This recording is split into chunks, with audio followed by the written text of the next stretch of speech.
नमस्कार, आप देख रहे हैं जहानाबाद के स्टार। और अभी मैं बात करने के लिए आपके साथ दो पत्रकारों के साथ मौजूद हैं, एक किसके मिर्जा साहब और दूसरे रितेश कुमार। बात है, मुद्दा है कि जहानाबाद के सांसद जो चंदेश्वर चंद्रवंशी हैं, उनका आखिर पूरा पैसा क्यों नहीं खर्च हो सका। आइए हम बात करते हैं सबसे पहले इस पर इसके मिर्जा साहब का लेते हैं व्यू कि आखिर क्या मामला रहा होगा कि इन 5 सालों में सांसद महोदय का पैसा नहीं खर्च हो सका। देखिए, सबसे बड़ी बात है कि वो लोगों से कनेक्ट नहीं हो पाया या लोगों ने उन्हें कनेक्ट होने नहीं दिया, जिसकी वजह से अब लोग मिला ही नहीं। उनको कुछ समझ में नहीं आया कि क्या करें क्या नहीं करें। तो पैसा कहाँ करते, वो उड़ा देते हैं। सिस्टम है ना खर्च करने का, जहाँ पे विकास करना है, अनुशंसा उनको करना है, और उनको कुछ बुझाया नहीं, कुछ मिला ही नहीं। लोग वो 2-4 लोगों के बीच में घिर कर रह गए। तो सवाल नहीं पैदा होता है कि खर्चा होने का। वो अपना घूमते रह गया पटना दिल्ली, कहानी खत्म हो गया। रितेश जी, आप बताइए क्या लगता है सांसद महोदय ने 5 सालों में पैसा आखिर क्यों नहीं खर्च कर पाए। जैसा कि हमने सांसद महोदय से बात भी किया था इस पे, तो पहली तो है कि ये बता नहीं पा रहे हैं कि हमने फंड दिया कहाँ। सबसे बड़ी बात तो है कि फंड उनका गया कहाँ भाई। क्या काम किए, ट्रेन रुकवा दिए, और ये आपको जरासंध भवन इनके फंड से बना है। अच्छा, एक ये मुद्दा है कि जरासंध भवन इन्होंने बनाया है। अभी तक वर्तमान में जितने भी सांसद भूमियार बने या तो यादव बने, पहली बार ये सांसद बने और इन्होंने जरासंध भवन भी बनवा दिया। धार्मिक काम अभी तक सांसद नहीं किए थे। ये सांसद उठाकर एक फंड बना दिए, बाकी और भी काम कर लेते, एक वो करवा दिए, अच्छी बात है। नेक्स्ट काम भी कुछ करवा देते, तो काम तो दिखता नहीं है इनका, और फंड भी बच गया। हम लोग को तो पता भी नहीं था कि फंड बचा हुआ है, कि सांसद के बारे में जानकारी हम लोगों को 5 साल में मिला नहीं। तो लोगों का कहना है कि जो 2 साल अहम टाइम था काम करने का जो होता है, उसका 2 साल में कोरोना काल रहा, उसमें पैसा नहीं खर्च हो सका क्योंकि बहुत सारी चीजें, मशीनरी, बहुत सारी चीजें बन रही। 2 साल का जो वक्त था वो पैसा खर्च होने नहीं दिया।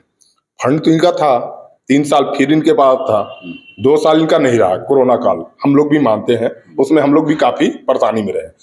ये बताते हैं हमको फंड मिला भी नहीं, जैसा कि फंड रुकता नहीं है, लेकिन फंड नहीं मिला। तो 3 साल का फंड वो कहाँ, एक भी काम, हम भी इंटरव्यू लिए जब इनका, इन्होंने अपना एक भी काम नहीं बताया हमको।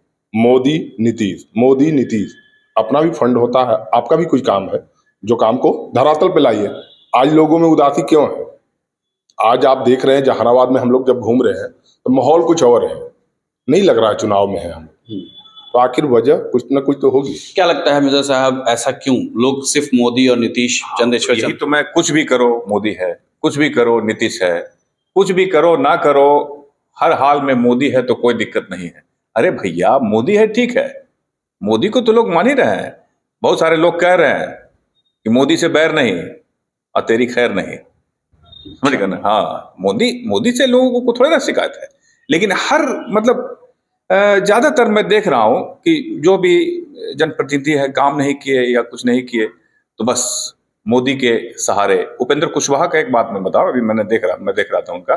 उपेंद्र कुशवाहा से पत्रकारों ने पूछा कि आप किस चीज के सहारे, आप क्या कहने जा रहे हैं लोगों के बीच में। उपेंद्र कुशवाहा ने कहा कि मोदी जी को प्रधानमंत्री बनाना है। अरे भैया, मोदी जी को प्रधानमंत्री बनाना है ये तो अलग बात हो गया, लेकिन आप किस मुद्दे पर वोट मांग रहे हैं, आप क्या करेंगे, आप में क्या कैलिबर है। तो अब समझ लीजिए कि क्या सिचुएशन। लोकल इशू पे बात लोग नहीं कर रहे। मैं बता रहा हूं मुशर्रफ जी कि इस बार बिहार में या देश में लोकल मुद्दा काफी हावी है। भले ही ये हल्ला किया गया कि मोदी को 400 पार और मोदी को प्रधानमंत्री बनाना है, ठीक है ना, बहुत सारे लोग इसके पक्षधर भी हैं। हम ये नहीं कहते हैं कि वो लोग गलत है, ठीक है ना, लेकिन सिर्फ मोदी को प्रधानमंत्री बनाने के लिए ही ये चुनाव हो रहा है, समझ गए ना। ये कहीं से भी ठीक नहीं है। लोगों को अब जमीनी मुद्दा चाहिए, विकास चाहिए, नौकरी चाहिए, बेरोजगारी दूर करना चाहिए। ये जो पैसा देख रहे हैं क्या स्थिति है पैसे का ना, जी हाँ, देख लीजिए क्या स्थिति है। अब मोदी को बनाना है तो बनाइए। एक सबसे अहम बात यह है कि जो लोग जहानाबाद के हैं, जो युवा हैं, वो सोचते हैं कि जैसे लाइब्रेरी होनी चाहिए, महिलाओं लड़कियों के लिए पढ़ने का एक कोई मतलब एक कॉलेज नहीं है। जैसे को एजुकेशन है लेकिन लड़कियों का एक सेपरेट कॉलेज नहीं है। तो क्या सांसद महोदय इसके बारे में भी कभी सोचे हैं? कभी कॉलेज के बारे में बात नहीं हुई इनसे, और ना ही कॉलेज के बारे में इन्होंने कोई मुद्दा उठाया या विषय उठाया। आप देख रहे हैं जो भी कॉलेज है, अगर इसको भी डेवलप कर देते, जहानाबाद में कई कॉलेज हैं जो नामी ग्रामी हैं, आज बच्चे पढ़ना छोड़ रहे हैं, जाने आने की सुविधा नहीं है। कई कॉलेज है जिसमें जाने आने की सुविधा नहीं है। तो अगर कॉलेजों को भी बढ़ावा दिया जाता, या फिर बड़े बड़े स्कूल थे, आज वहाँ बच्चे कम हो गए।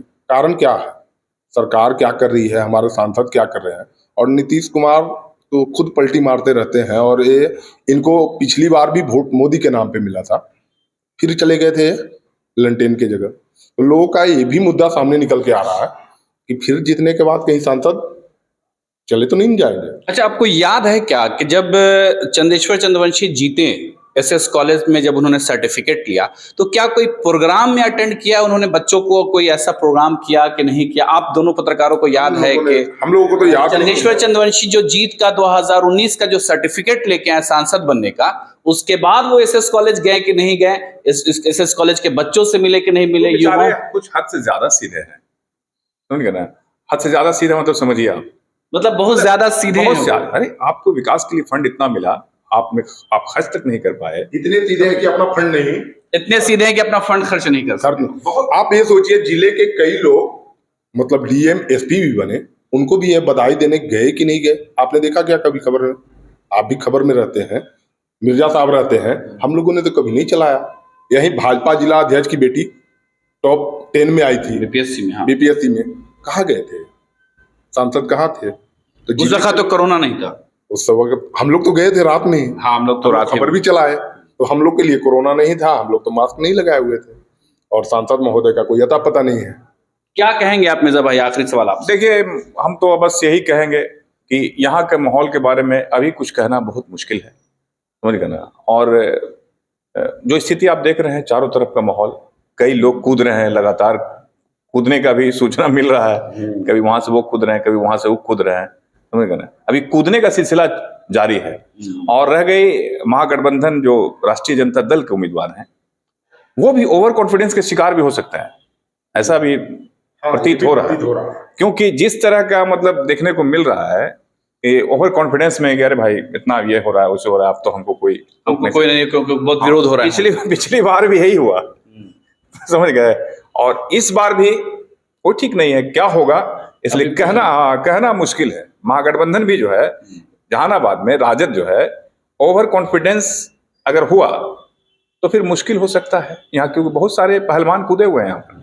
आपसे आखिरी सवाल, आप क्या कहेंगे जहानाबाद के? जैसा कि मिर्जा साहब ने बताया, रियलिटी है कि राजद ओवर कॉन्फिडेंस में, और पिछली बार यही ओवर कॉन्फिडेंस लेड हुआ था। और ये अरुण कुमार के यहाँ चुनाव लड़ने से मामला त्रिकोणीय दिखते जा रहा है।